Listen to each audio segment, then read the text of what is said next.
First of all, you all are welcome in the YouTube channel of Ashish Memorial Public Senior Secondary School. Today we are going to start our first chapter of class 8th of science, which name is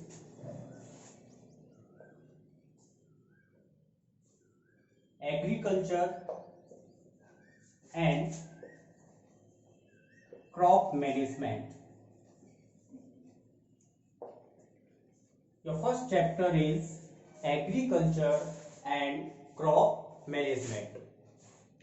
Before commencing this chapter, we shall discuss about some scientific terms which are going to be used in this chapter. So it is necessary to understand them at first. And the first term is food. As usual, it is common to all us. Food is the basic necessity of all living organisms. The organisms who prepare their food with the help of the process photosynthesis are known as autotrophs. In autotrophs category, we include all green plants and some bacteria. It means all green plants and some bacteria prepare their food by the process of photosynthesis, and they are known as autotrophs or producer. Second is heterotrophs.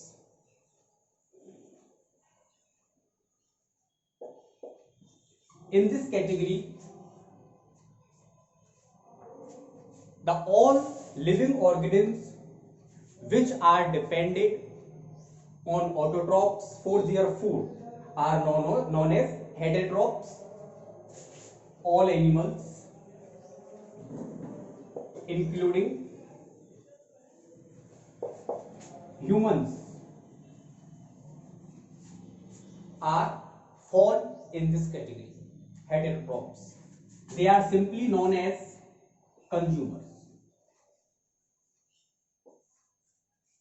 So we studied about autotrophs and heterotrophs. I revise.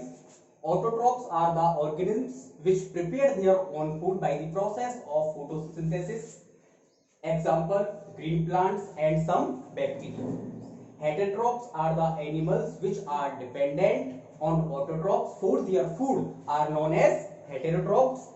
All animals, including human beings, fall in this category.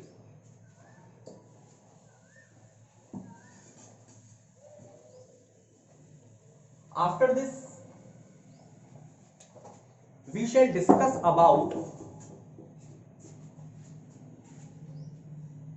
crop. What is crop? Hindi में बोलते हैं फसल. But if we define this term in English, growing of the same kind of plant in a particular land or field is known as crop.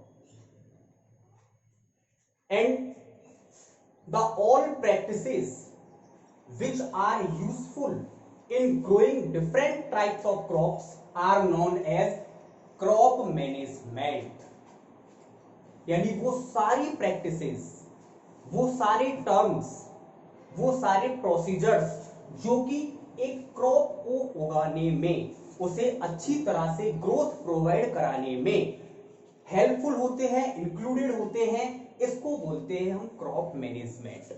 अब एक question आता है दिमाग में कि क्रॉप को उगाने के लिए क्रॉप मैनेजमेंट जरूरी क्यों है, एसेंशियल क्यों है, और क्रॉप मैनेजमेंट में वो कौन कौन सी प्रैक्टिसेस हैं, वो कौन कौन से स्टेप्स हैं जो कि एक फार्मर को फॉलो करने चाहिए अच्छी प्रोडक्शन के लिए, गुड यील्ड के लिए. तो हम एक एक करके डिस्कस करते हैं. सबसे पहले आता है आपका फ्लोइंग. इसको थोड़ा सा आप समझने की कोशिश करें. एक एग्रीकल्चरल डिवाइस है, टूल कह सकते हो, जिसको प्लो बोला जाता है। आपने देखा भी होगा, ब्लॉक कार्ट होती है, ब्लॉक्स होते हैं, उसके पीछे एक लकड़ी का एक बहुत बड़ा टूल जो कि पॉइंटेड होता है आगे से, वो लगा हुआ होता है और उसका काम होता है सॉइल को लूज करना। Loosening of soil is known as ploughing. Loosening of soil is known as ploughing. तो सबसे पहला जो स्टेप है, सबसे पहला जो प्रोसीजर है क्रॉप मैनेजमेंट का, वो है प्लोइंग। साथ में इसी के एक टर्म और हम पढ़ लेते हैं, टिलिंग। टिलिंग क्या है? देखिए, सॉइल को लूज कर दिया हमने, प्लो की हेल्प से सॉइल को लूज कर दिया, लेकिन अब उस सॉइल को हमें लेवल करना है, उसे हमें इक्वल करना है, बिल्कुल यूनिफॉर्म करना है। तो इसके लिए या तो हम यूज करते हैं किसका? ट्रैक्टर्स का, या फिर यूज किया जाता है लेवलर्स का, यानी सॉइल को लेवल करने वाले, उसे बिल्कुल समतल करने वाले। तो सबसे पहले सॉइल को लूज किया जाएगा, लूज करते हैं फार्मर्स, उसके बाद टिलिंग की प्रोसेस होती है। तो हम इन दोनों को यदि डिफाइन करें, डेफिनेशन यदि हमको बतानी पड़े, तो हम क्या बताएंगे? Loosening of soil is known as ploughing, while levelling of soil is known as tilling. तो सबसे पहली जो एग्रीकल्चरल प्रैक्टिसेस है, जिसको एक फार्मर के द्वारा फॉलो किया जाता है और किया जाना चाहिए अच्छी प्रोडक्शन के लिए, वो है प्लोइंग और टिलिंग। अंडरस्टैंड? इसके बाद सेकंड आता है आपका सोइंग ऑफ सीड। आज हम 2 या 3 एग्रीकल्चरल प्रैक्टिसेस के बारे में पढ़ेंगे, इसलिए आपको थोड़ा ध्यान से समझना है। सोइंग ऑफ सीड, जैसा कि नाम से ही पता चल रहा है, सीड को सो करना, यानी कि सोइल के अंदर बोना, अगर हिंदी में बात करें तो। अब इसके लिए जो ट्रेडिशनल हमारी प्रैक्टिसेस हैं, यानी कई 100 सालों से जो हमारे फार्मर्स यूज करते हुए आए हैं, वो है मैनुअली। मैनुअली सोइंग क्या होती है? जो फार्मर्स हैं, जो ट्रेडिशनल तरीका है, यानी वो हाथ से ही स्कैटर करके सीड्स को फील्ड में इस चारों तरफ बिखेर करके वो इस प्रोसेस को कंप्लीट करते हैं। लेकिन क्या ये प्रोसेस सही है? पहले जब टेक्नोलॉजी नहीं थी, पहले जब टूल्स नहीं थे, डिवाइसेस नहीं थी, उस समय ये एक प्रोसेस को फॉलो करना हमारी मजबूरी थी। इसमें टाइम कंज्यूमिंग प्रोसेस है, टाइम ज्यादा लगता है। दूसरा, इसमें बहुत ज्यादा जो सीड्स होते हैं उनका वेस्टेज भी होता है, सीड्स वेस्ट हो जाते हैं, प्रॉपर ग्रोथ नहीं मिल पाती, अच्छा प्रोडक्शन नहीं मिल पाता। तो इसके लिए जो आज फार्मर्स के द्वारा ऑल अराउंड द वर्ल्ड जो प्रोसेस यूज की जाती है, उसको बोलते हैं हम सीड ड्रिल। क्या नाम है उसका? Seed drill. सीड ड्रिल एक प्रकार की कॉर्न शेप, एक प्रकार की कॉर्न शेप एक डिवाइस होती है, जिसके अंदर सीड्स को डाल दिया जाता है, उसे मशीन से कनेक्ट कर दिया जाता है और उसे फील्ड में चारों ओर घुमाया जाता है।